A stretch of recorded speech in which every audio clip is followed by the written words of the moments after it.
Sebelum melanjutkan, jangan lupa subscribe dulu, terima kasih. Bab 299 Eksplorasi Kastil Kuno.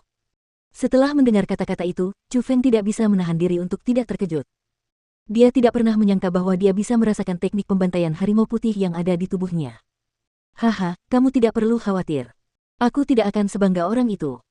Aku tidak keberatan mengakui guru yang sama, tetapi jika kamu ingin menerima kemampuanku, aku masih perlu menguji keberanianmu. Kata teknik armor kura-kura hitam. Ujian dengan cara apa? Chu Feng bertanya dengan cepat. Ikuti tempat ini dan teruslah maju. Ada kastil batu kuno di sana. Jauh di dalam kastil batu itu, ada sebuah kotak yang disegel. Bawalah kotak itu kepadaku, lalu aku akan mewariskan kemampuanku kepadamu. Tentu saja, tidak akan semudah itu jika kau ingin mengambil kotak itu. Kau punya batas 10 jam. Jika kau tidak bisa melakukannya, itu artinya kau dan aku tidak ditakdirkan untuk bersama. Hahaha. Tiba-tiba, teknik armor kura-kura hitam tertawa keras, dan saat dia tertawa, kabut yang mengelilingi Chu Feng juga mundur.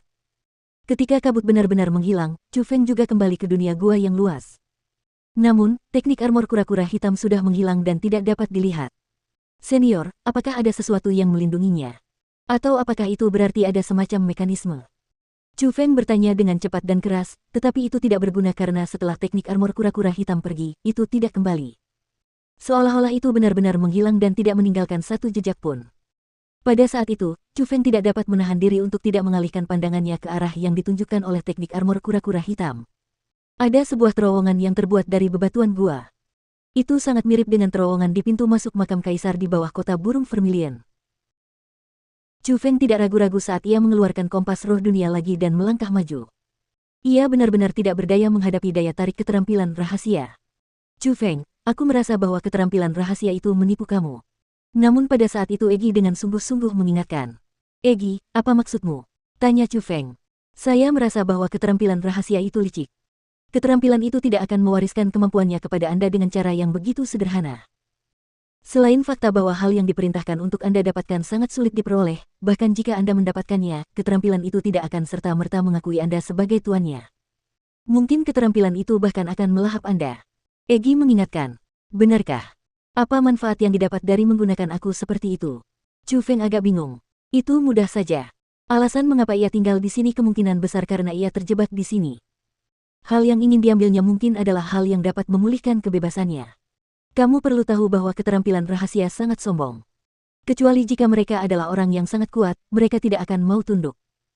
Jadi, itu menyebabkan beberapa keterampilan rahasia tidak memilih tuan lain setelah meninggalkan tuan pertamanya. Jadi, dengan tubuh yang bebas, ia mengembara ke seluruh dunia. Kecuali jika bertemu dengan ahli super kuat yang memaksa mereka untuk tunduk, mereka tidak akan melayani orang lain. Keterampilan rahasia tadi mengatakan bahwa itu berbeda dari teknik pembantaian harimau putih.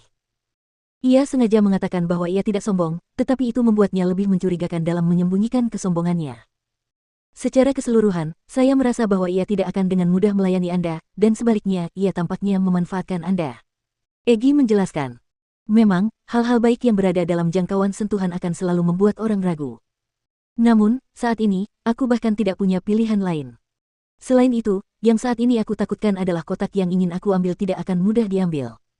Chu Feng sudah berjalan ke dalam terowongan gua yang besar.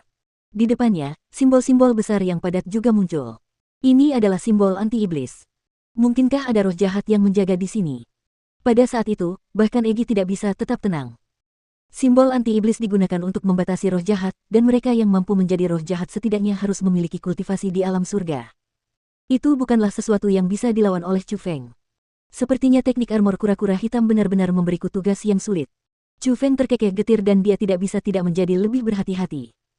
Namun, dia tidak menghentikan langkahnya ke depan karena dia tidak ingin membuang waktu 10 jam.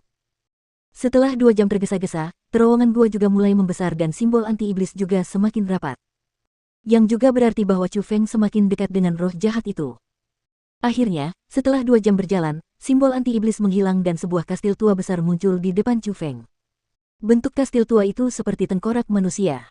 Itu menyeramkan dan menakutkan, dan itu memberi orang perasaan yang sangat menakutkan. Agar tidak menarik perhatian, Chu Feng tidak punya pilihan selain menyingkirkan kompas roh dunia dan menyembunyikan auranya. Dengan hati-hati, dia masuk ke pintu masuk yang seperti mulut.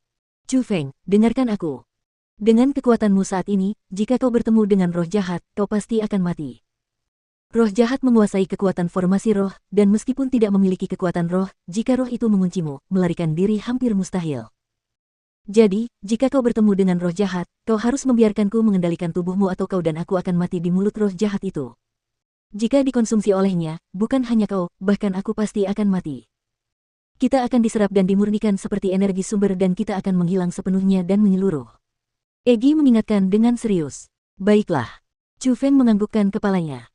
Dia pernah melihat roh jahat sebelumnya dan dia tahu betapa menakutkannya hal-hal seperti itu. Persis seperti yang dikatakan Egi. Mereka bukanlah sesuatu yang bisa dia lawan. Ini bukan saatnya untuk berpura-pura kuat, jadi ketika saatnya tiba, dia akan melakukan apa yang perlu dia lakukan. Dia akan membiarkan Egi mengendalikan tubuhnya. Bahkan jika Egi akan menerima beban yang sangat berat, selama mereka bisa bertahan hidup, setidaknya dia memiliki cara untuk membantu Egi pulih. Namun jika mereka mati, itu berarti mereka tidak punya apa-apa. Setelah keputusan itu, Chu Feng terus masuk lebih dalam ke kastil kuno. Semakin dalam ia masuk, semakin Chu Feng merasa terganggu.